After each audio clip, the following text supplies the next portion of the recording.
That's some nice looking wood you got there. My wood's too green? That's what she said. Okay, you guys got it out of your system? I doubt it, but let's talk about wood. I talk a lot about fire management on an offset smoker, but what about wood management? Where do you get it? What type do you buy? What is the perfect size split for your smoker? How do you cut it down to size and do it safely? A lot of people, including me, use a miter saw to cut our splits down to size, but one day recently, something really bad happened to me. I was cutting a split of wood and my miter saw jammed and it kind of sucked my hand into the blade and I almost chopped my fingers off. So that was a huge scare for me. And I realized that I can't continue to use a miter saw to cut wood. It's just not a good tool to do it. So I had to find a safer way to do it, but I'll get to that later in the video. First, let's talk about where to get wood for your smoker. Here's the problem with wood. It's hard.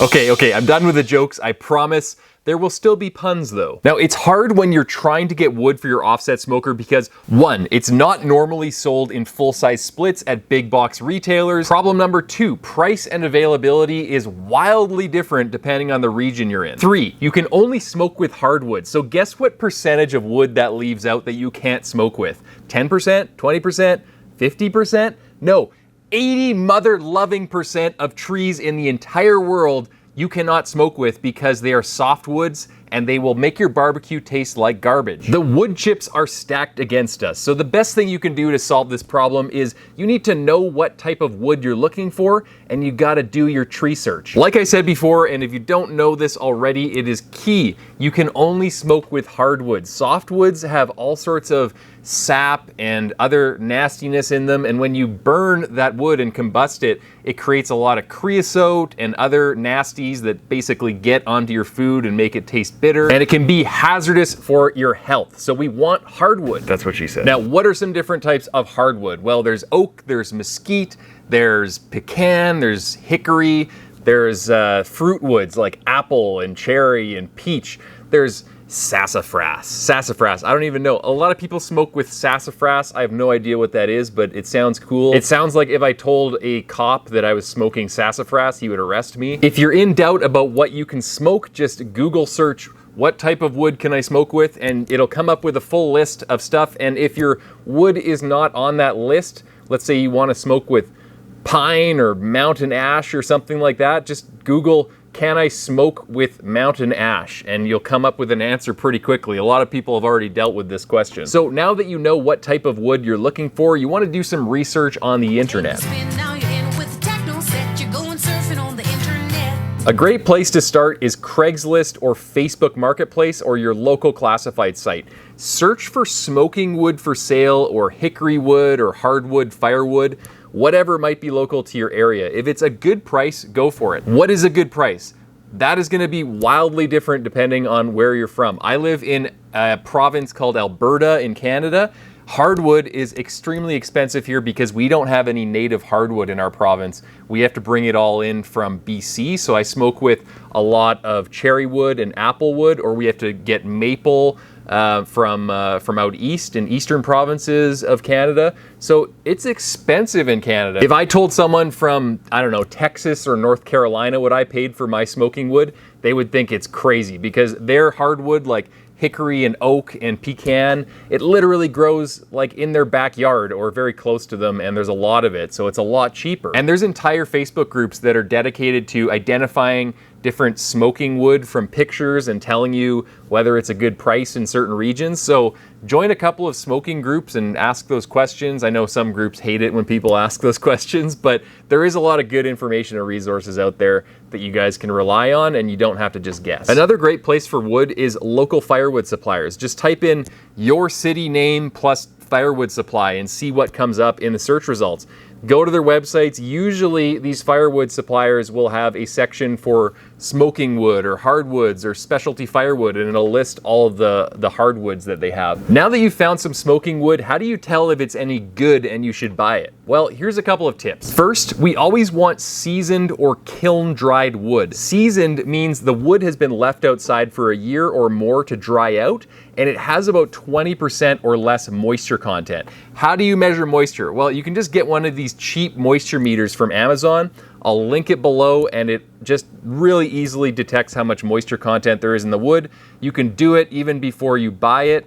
I don't know, you might piss off some people that when you pull out this meter and you're measuring the moisture content, but I do it because I don't want to buy wood that is like 40% moisture and then I have to season it for another 2 years.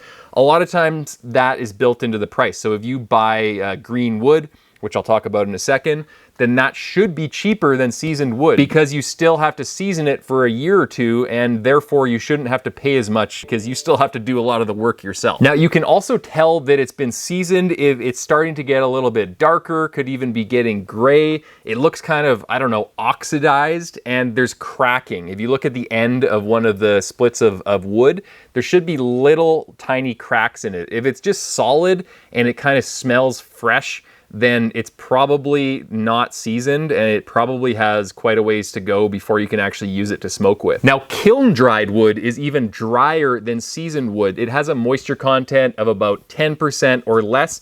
And this is the type of wood that I like to smoke with because it catches faster in my offset smoker and it burns cleaner. Second tip, we don't want green wood or wet wood. That's wood with well above 20% moisture content, and green wood will smolder in your firebox and create a lot of creosote and nasty flavors on your barbecue. You can tell green wood because it's solid, there's no cracks in it, like I said before, and it just smells like it's been freshly cut. Third, we want healthy looking wood. That's what she said. No mold or growths or discolorization or anything like that on the wood. If it looks nasty, it's probably not good to smoke with, so just use your judgment. Does it look like a regular piece of wood, or is there like a weird white fungus growing out of it?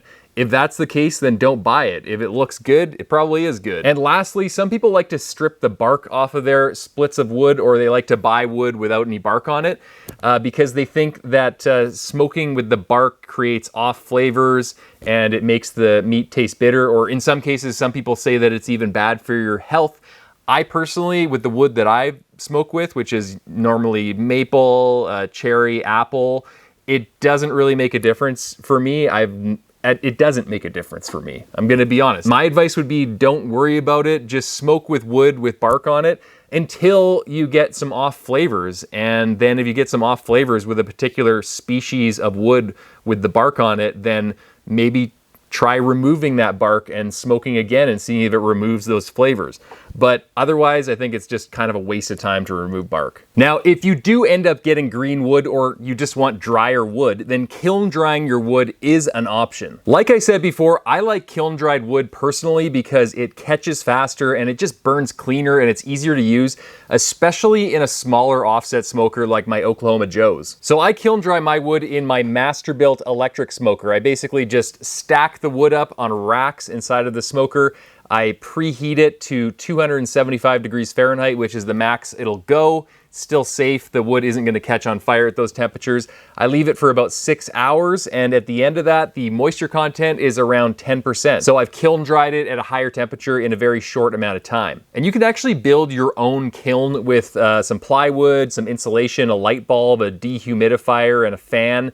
It's pretty inexpensive, pretty easy to do if you have the extra space. There's a couple of YouTube tutorials on how to do it. I've never personally done it, but it looks pretty cool as a concept. And I also get a lot of questions on whether people can kiln dry their wood in their oven or on their actual smoker in the cooking chamber itself. I personally wouldn't recommend kiln drying your wood in your oven.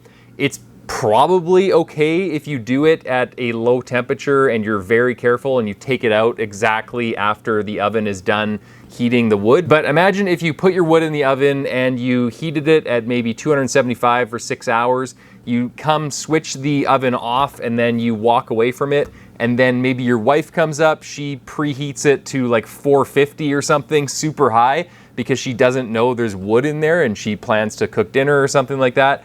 Then there could be an accident because you're getting into dangerous temperature zones at that point. And you just never want to take that sort of risk, especially if you have like a gas burning oven where there's flame, or even if you just have an electric oven and one of the pieces of wood falls on the actual heating element. It's just dangerous, so I just wouldn't recommend it. Now, if you guys are wondering why I'm so worried about safety, here's the story. I used to be in the Army, and when I was in Afghanistan, I drove this giant 70-ton recovery vehicle. It was basically like a tank with a giant crane on it, and my job was to operate the crane to install these giant rollers on the front of the tanks called mine rollers. They basically rolled over the ground before the tank treads hit them, so that if they encountered an improvised explosive device or a mine, the mine roller would get blown up and just blow off, and it wouldn't hurt the actual tank or the crew inside of it. So one day when I was installing rollers onto the tanks, I didn't really operate the crane as smoothly as I should have, and one guy his job was to install the pin on the roller so he could attach it to the tank when I was craning it in. He got pinched, his finger got pinched, and it actually cut his pinky finger off. So ever since then, I felt responsible for that. I'm really sorry, John. Sorry about that, bud. But ever since then, I'm just like super safety oriented, and I don't want anything to go wrong. So I'm always really cognizant of every time I do something, it's got to be safe, because I want to stick around for a long time to be with my family. Now let's talk about cutting your wood. It's the fun but dangerous part. Why cut your wood down at all? Well, the obvious answer is you need to take large splits of wood and make them smaller so they'll actually fit inside of your firebox. And if you have a smaller smoker like I do with the Oklahoma Joes, you might need to cut your splits down even more to maintain a smaller fire in the firebox. Now there's a couple steps to do this. The first step is to get an axe. In my case, I have 3 axes. This is my maul. It's got a giant head on it, and it's good for splitting up stumps and giant rounds of wood. And this one is my workhorse. It is my splitting axe, and it's got a 3.5-pound head. I use this for cutting down wood to manageable split sizes. And finally, this is my bush axe. It's a Trail Boss bush axe. It's very light. It's almost kind of like a hatchet with a longer handle. And I use this to cut down my splits even further into really small splits if I need to. After your splits are down to the size you want them, in my case about 2 to 3 inches across, then you need to cross cut them to the length that you want. If you have a giant firebox, maybe a 14-inch split will be just fine, but in my case, in my Oklahoma Joes, I like splits that are about 7 or 8 inches long by about 2 to 3 inches wide. To get there, like I mentioned before, I used to use a miter saw, and that's what a lot of people on the internet recommend. But miter saws aren't made for cutting gnarly lopsided splits of wood, and your saw blade can bind up and really hurt you if you're not careful. Now, another way to cut your splits crossways is a chainsaw. You can create sort of like a bucking stand, and then you stack all of your splits on it, and then you just cut right down the middle with the chainsaw. But like with any chainsaw, it can be dangerous if you're not careful. But I found the perfect go-between that's both safe and effective. I built a little jig box and attached it to my chopping block. It's about 7 inches deep, so I can stick the split inside of the box, and when I cut it crossways, it'll be exactly around 7 or 8 inches every time I cut it. It'll be perfect. What I use to cut the split when it's in that little box is this little alligator chainsaw I got from Amazon, which I'll link in the description section below. This little guy slices through splits like butter, and it's super safe and easy to use because of these jaws. I can even do it right in front of my family, which is really fun at barbecue get-togethers, just to sort of demo your process and how you cut your splits down to size before you put them in the smoker. Miter saw just didn't fit the bill. Thought I'd have to give up and use a pellet grill. But then I found the perfect tool in you. You hug my wood and cut it too. You unlocked a hidden side of me. Now I can cut wood safely. Now I can cut this and I can cut that. I can cut wood, I can cut cheese, I can cut anything in half. My splits are catching faster now that I have you. And if they try to stop me, I might cut them too. Okay, wait, where was I going? Oh, that's right, cutting wood. I do it safely, and now you can too. I finally learned how to live safely.